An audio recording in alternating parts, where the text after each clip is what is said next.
Malam menjelang pernikahan Siti, Aisyah dan suaminya baru tiba di Ponpes mengingat pekerjaan Alfian yang sedang banyak dan tidak bisa ditinggalkan. Walaupun begitu seluruh keluarganya mengerti, terutama Siti, karena yang terpenting adik tersayangnya itu tetap bisa menghadiri acara sakralnya esok hari. Setelah beberapa saat Alfian pamit kepada Aisyah untuk pergi ke rumah orang tuanya. Dia mengatakan jika Andre menyuruhnya untuk ke sana. Sepeninggal suaminya, Aisyah seperti biasanya bercengkrama dan bersenda gurau bersama saudarinya. Mereka meluapkan kebahagiaan karena akhirnya Siti akan kembali menikah dan berharap di pernikahannya yang kedua ini, Siti akan menemukan kebahagiaannya. Setelah dirasa cukup malam, Umi menyuruh semuanya untuk tidur dan beristirahat karena besok mereka harus bangun pagi-pagi sekali. Aisyah masuk ke kamarnya untuk beristirahat. Sembari menunggu kepulangan suaminya, dia membaca kembali beberapa buku miliknya. Namun tiba-tiba pintu kamar diketuk, lalu Siti masuk ke dalam kamarnya. "Ada apa, Kak?" Aisyah merasa jika kakaknya itu ingin mengatakan sesuatu. Siti tersenyum, dia lalu duduk di sebelah adiknya. Siti berpikir jika dia tak bisa memendam apa yang terjadi tadi siang seorang diri, harus berbicara pada seseorang yang dia percayai untuk menjadi tempatnya bertukar pikiran, dan sudah tentu jika Aisyah adalah orang yang tepat. Jawaban kakak pada wanita itu sudah tepat, jawab Aisyah ketika Siti telah menceritakan semuanya. "Memangnya apa yang kita harapkan dari masa lalu, Kak Andre?" tanya Aisyah tersenyum sambil mendekati kakaknya lebih dekat. "Jika Kak Andre seorang lelaki yang baik-baik, tidak salah langkah dan pergaulan, mungkin sekarang dia tidak akan berakhir di pondok pesantren ini, bertaubat akan semua kesalahannya dan memperbaiki dirinya. Dan sebaik-baik manusia adalah yang pernah berbuat salah, merasa dirinya banyak dosa lalu memperbaiki dirinya dengan bertaubat daripada manusia yang merasa bertabur pahala dan yakin masuk surga." Siti mengangguk, "Kakak tahu, aku kasihan pada orang yang masa lalunya buruk karena bisa kapan saja masa lalunya diungkit dan dijadikan bahan untuk menyerang. Padahal bisa saja orang tersebut telah berusaha sekuat tenaga untuk memperbaiki semuanya demi hidup baru yang lebih baik lagi," ucap Aisyah lagi dengan sedih. "Dan apa kakak juga tahu jika suatu hubungan seringkali gagal, bukan karena seseorang kembali pada masa lalunya yang kelam, tapi karena justru pasangannya yang tak bisa berdamai dengan masa lalu itu." Siti mengangguk mengerti. Perkataan Aisyah semakin meyakinkannya jika sikapnya tadi pada Lydia sudah benar, dan dia tidak akan mempermasalahkan masa lalu Andre atau bahkan mengungkitnya jika keduanya sudah menikah nanti. Karena yang terpenting sekarang adalah dia yakin jika calon suaminya itu telah menyesali semuanya dan bertaubat.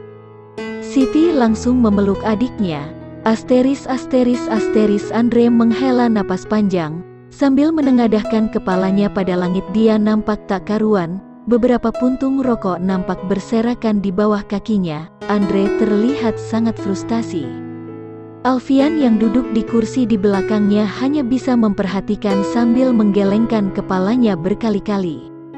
Andre telah menceritakan semuanya, dari pertemuannya dengan Lydia hingga terakhir dia juga menceritakan jika Lydia juga meneleponnya dan mengatakan jika Siti sudah tahu akan masa lalu mereka berdua.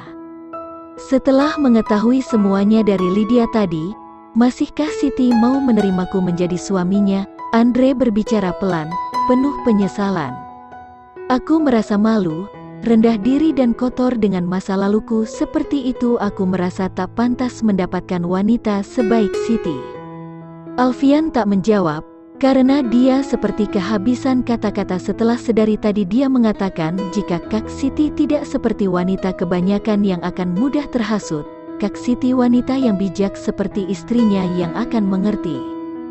Tiba-tiba telepon Alfian berdering. Aisyah meneleponnya. Rupanya diam-diam Alfian memberitahu istrinya mengenai keadaan Andre yang sedang kacau. "Aku sedang bersama Kak Siti. Kak Siti ingin mengatakan sesuatu pada Kak Andre. Tolong sampaikan padanya." "Iya, katakanlah. Aku akan menyampaikan pesan Kak Siti pada Andre." Andre yang mendengar langsung mendekati Alfian dengan kaget. Alfian bersiap mengulang ucapan Aisyah. Sebaik apapun masa lalumu, itu sudah terkunci rapat dan tak bisa kau ulang lagi. Dan seburuk apapun masa lalumu, aku yakin jika sekarang kamu adalah kanvas putih yang kosong. Aisyah mengulang kembali perkataan Siti. Alfian kembali mengatakannya kepada Andre. Seketika Andre tersenyum seringai, raut wajahnya berubah menjadi senang. Aku takkan pernah mengungkit masa lalumu, karena aku hanya ingin memastikan jika diriku ada di masa depanmu. Alfian kembali mengatakan apa yang diucapkan Aisyah. Karena aku yakin jika seseorang yang mempunyai masa lalu yang buruk akan berusaha menciptakan masa depan yang cemerlang. Wajah Andre terlihat bersinar, dia tampak tersenyum malu hingga tak sengaja memukul pundak Alfian. Alfian meringis kesakitan. Aku juga ingin mengatakan sesuatu padanya, Andre berkata dengan semangat. Katakanlah cepat, Andre nampak berpikir keras. Cepatlah, katakan jika aku tak sabar menunggu hari esok, ucap Andre diakhiri senyuman malu-malunya. Alfian mengerutkan keningnya. Cepat katakan, Alfian dengan malas menyampaikan pesan Andre. Aisyah hanya tersenyum dan langsung menyampaikan pada Siti. Keduanya hanya tertawa saja. Katakan juga jika aku semakin mencintainya. Andre terlihat malu-malu. Alfian kembali mengerutkan keningnya. Sudah sayang, aku akan segera pulang. Alfian memberi salam dan menutup telepon.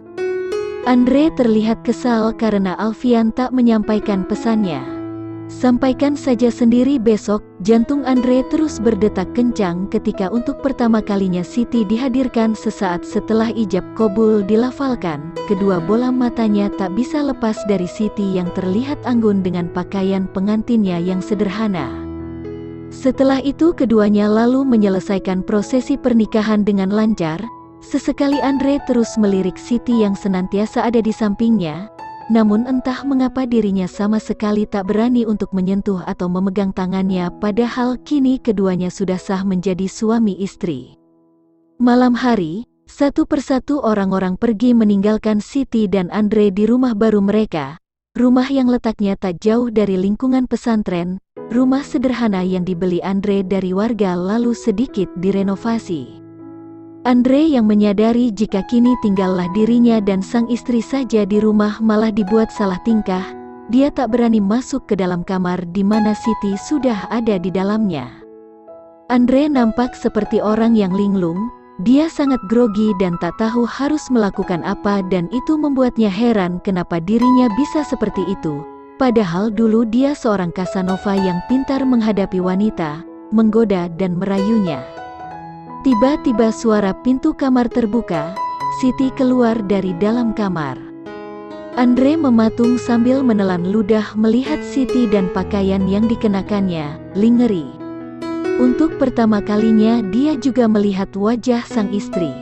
Lebih cantik dari perkiraannya selama ini, matanya tak berkedip terus menikmati kecantikan Siti, hingga tak menyadari jika kini Siti telah berada tepat di depannya. Apa benar ini wanita yang aku nikahi tadi siang? Celoteh Andre yang sontak membuat Siti tersenyum. Siti mengangguk pelan.